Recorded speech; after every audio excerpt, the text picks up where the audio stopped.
ابو خیثمہ مالک بن قیس خزرجی شریک غزوات غزوہ تبوک میں کسی عذر سے شریک نہ ہو سکے۔ دوسرے دن سخت گرمی تھی، لو کی لپٹیں بدن کو جلا رہی تھیں۔ یہ اپنی 2 بیویوں کے ساتھ خیمہ میں باغ کے اندر آرام سے راحت فرما رہے تھے۔ یکا یک چلا اٹھے۔ پریشانی کا یہ عالم تھا کہ سنبھالے سے سنبھلتے نہ تھے۔ زار زار روتے اور فرماتے، افسوس شہنشاہ عالم صلی اللہ علیہ وسلم اور میرے تمام بھائی اصحاب ایسی گرمی میں ہوں اور ابو خیثمہ اس عیش میں۔ فوراً بے سامان چل پڑے۔ 2 منزلیں طے کر کے نزدیک آ گئے تو صحابہ نے عرض کی، دور سے ایک سوار آ رہا ہے۔ ارشاد ہوا ابو خیثمہ ہوگا۔ پہلے ہی پتا۔ قدسی دربار میں حاضر ہو کر معافی تقاصیر کی درخواست کی، وہ منظور ہوئی۔ حضور سرور عالم صلی اللہ علیہ وسلم خوش ہوئے اور فرمایا، ابو خیثمہ تمہیں ایسا ہی کرنا چاہیے تھا۔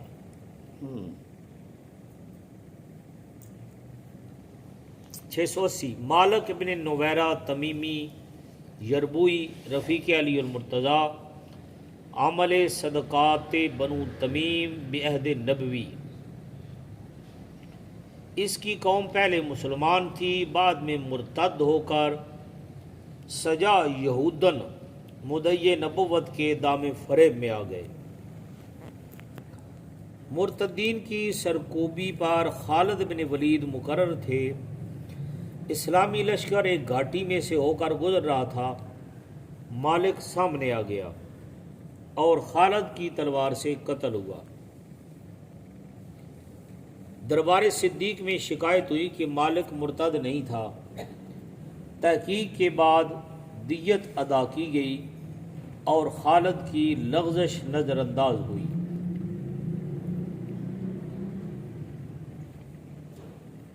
681 مالک ابی وقاص بن وہب سعد ابن ابی وقاص کے باپ، قدیم الاسلام مہاجر حبش۔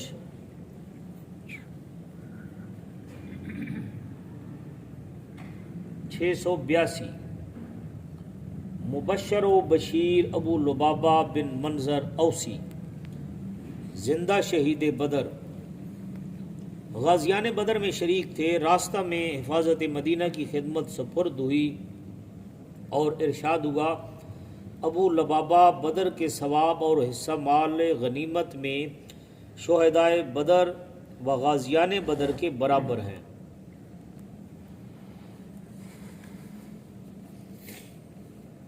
ایتھے ایک حیرانگی ہوندی ہے کہ حضرت سعد خود صحابی ہے۔ حضرت سعد بن ابی وقاص یہ خود صحابی ہے، انہاں دا دادا مالک بھی صحابی، لیکن ابی وقاص ایک مسلمان کوئی نہ ہوا۔ کوئی تاریخ پتا کوئی نہیں سمجھ جائیں۔ یہ دادا بھی مسلمان، پوترا بھی، لیکن جو ہوا 683 مصنع بن حارثہ شیبانی از بنو اقصا شیر عراق 9 ہجری میں اپنی جماعت کا وفد لے کر علی دربار میں حاضر ہو کر اسلامی برکات سے فائز ہوئے۔ اس وقت سرحد کے اسلامی قبیلے شامی اور عراقی قزاقوں کی جولانگاہ بنے ہوئے تھے۔ مصنع کو اسلامی مظلوموں کی امداد کا حکم ہوا۔ اس نے سرحدی مسلمانوں کی ایک جماعت پیدا کر لی اور دشمن کے شہروں پر لگے چھاپے مارنے۔ غازی کے متواتر حملوں سے اسلامی قبیلے تو محفوظ ہو گئے، لیکن دشمن کے سرحدی فوجی افسر چمک اٹھے، باضابطہ فوجیں جمع کرنی شروع کر دی اور قزاقوں کی پشت پناہ بن کر اسلامی علاقے میں بدامنی پیدا کرنے کی فکر میں لگ گئے۔ مسلمانوں میں لگاتار باضابطہ حملوں کی ہمت نہ تھی اور چھیڑ چھاڑ شروع ہو چکی تھی۔ دربار خلافت میں خبر پہنچتی رہتی تھی۔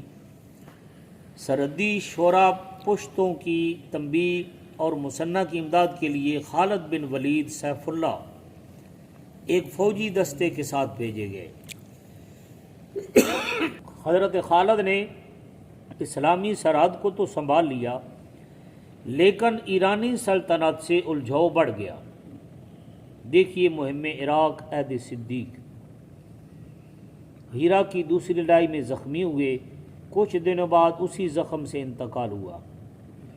بعد میں ان کی بی بی سلمہ دستور عرب کے موافق سعد بن ابی وقاص سپہ سالار فوج قادسیہ کے عقد میں آئیں۔